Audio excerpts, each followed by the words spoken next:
Hello दोस्तों, टीटीआईबी classes पर आप सभी का स्वागत है। तो साथियों, हमारा आज का टॉपिक होने वाला है करंट और वोल्टेज में अंतर।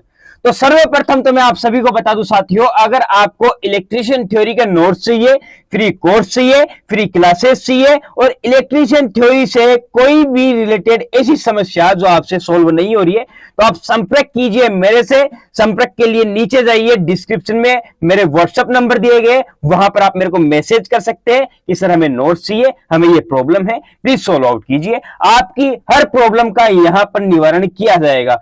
तो चैनल को सब्सक्राइब कर लीजिए और बेल आइकन को ऑन कर लीजिए। तो आइए साथियों शुरू करते हैं।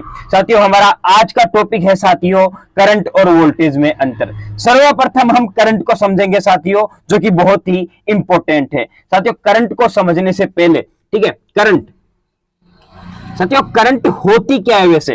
क्या करंट को बनाया जाता है या नहीं बनाया जाता? साथियों, मैं आपको बता दूं, करंट कभी भी नहीं बनाई जाती। साथियों, करंट कभी भी नहीं बनाई जाती। सर ये नहीं बनाई जाती तो करंट होती क्या है?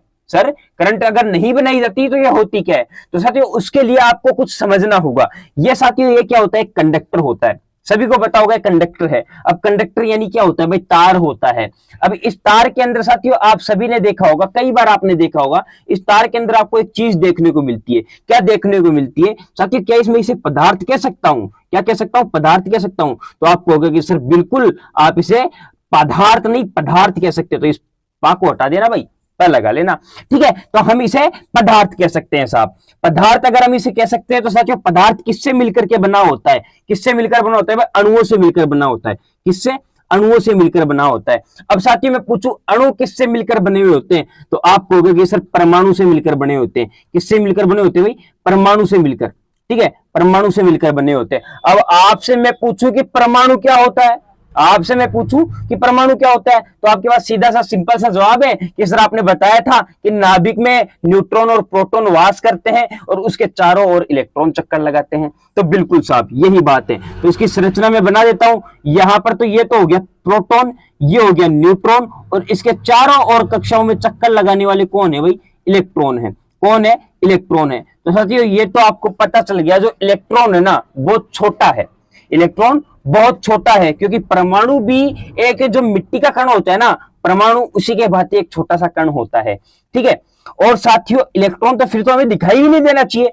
तो अगर इसी के अकॉर्डिंग अगर हम देखें कि एक कंडक्टर में इलेक्ट्रॉन कितने होते हैं, तो करोड़ों इलेक्ट्रॉन होते हैं, बहुत सारे इलेक्ट्रॉन होते हैं। तो साथियों इस इलेक्ट्रॉन का एक जगह से दूसरी जगह पर जाना ही क्या कहलाता है भाई?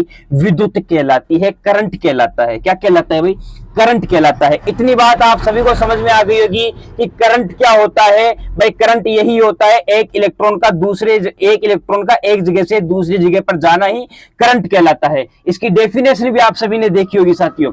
इलेक्ट्रॉन का प्रवाह होना करंट कहलाता है, ठीक है। इलेक्ट्रॉन का प्रवाह होना ही करंट कहलाता है साथियों, या फिर आवेश के प्रवाह की दर करंट कहलाती है। तो बात वही है साथियों, इलेक्ट्रॉन का फ्लो करवाइए, करंट बन जाएगी। तो साथियों अब है आपका सवाल नंबर 2। आप कहोगे कि सर वोल्टेज क्या होती है? तो साथियों अगर वोल्टेज की बात करें तो इसके आप नाम को समझते हैं। अगर नाम को हम समझ गए ना साथियों, तो वोल्टेज को भी हम समझ जाएंगे। तो साथियों वोल्टेज को हम क्या कह सकते हैं? वोल्टेज को हम ईएमएफ कह सकते हैं साथियों। क्या कह सकते हैं? ईएमएफ कह सकते हैं साथियों।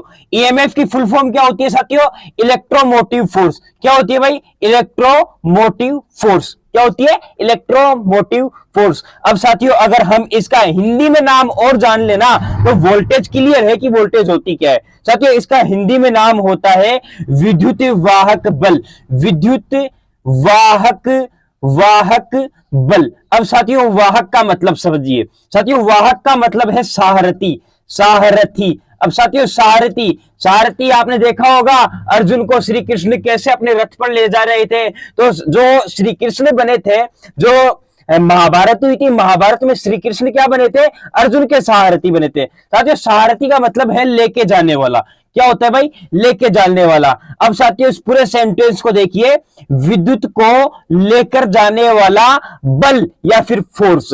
विद्युत को लेकर जाने वाला बल या फोर्स है। मतलब साथियों यहाँ पर ये जो इलेक्ट्रॉन है ना, इस इलेक्ट्रॉन को एक जगह से दूसरी जगह पर जो फ्लो करता है, जो फोर्स फ्लो करता है, वो फ्लो करता है साथियों इलेक्ट्रोमोटिव फोर्स, यानी कि विद्युत वाहक बल। अब इसे हम कह सकते हैं साथियों वोल्टेज। साथियों वोल्टेज एक तरह से सिर्फ और सिर्फ एक बल है, एक फोर्स है जो एक इलेक्ट्रॉन को एक जगह से दूसरी जगह पर फ्लो करता है। साथियों जो इलेक्ट्रॉन को जो धक्का लगाता है, धक्का कौन लगाता है भाई? इलेक्ट्रॉन को धक्का लगाता है साथियों हमारा वोल्टेज। अगर साथियों इलेक्ट्रॉन को धक्का वोल्टेज लगा रहा है तो इलेक्ट्रॉन का फ्लो हो रहा है। तो साथियों इलेक्ट्रॉन का अगर फ्लो हो रहा है ना साथियों, तो हमारी यहां पर करंट बन रही है। यही हमारी विद्युत है और यही हमारा करंट और वोल्टेज में अंतर है। मतलब वोल्टेज सिर्फ और सिर्फ एक प्रेशर है। जितना करंट और वोल्टेज को हार्ड बताया गया है, बिल्कुल इतना हार्ड नहीं है। करंट के अंदर एक इलेक्ट्रॉन होता है, इलेक्ट्रॉन को जो फोर्स लगाता है वो वोल्टेज होता है साथियों। और जब वोल्टेज इलेक्ट्रॉन पर फोर्स लगाता है तो इलेक्ट्रॉन अपनी जगह परिवर्तन करता है, अपनी जगह चेंज करता है, जिससे कि हमें देखने को मिलता है कि यहां पर अगर इलेक्ट्रॉन एक जगह से दूसरी जगह पर फ्लो हुआ तो साथियों इलेक्ट्रॉन का फ्लो होना ही करंट कहलाता है। तो यह है साथियों हमारा आज का वीडियो। अगर अच्छा लगा है तो लाइक कर दीजिए, चैनल को सब्सक्राइब कर लीजिए और बेल आइकन को ऑन कर लीजिए साथियों। धन्यवाद हमारे साथ लास्ट तक बने रहने के लिए। आप सभी का बहुत बहुत धन्यवाद।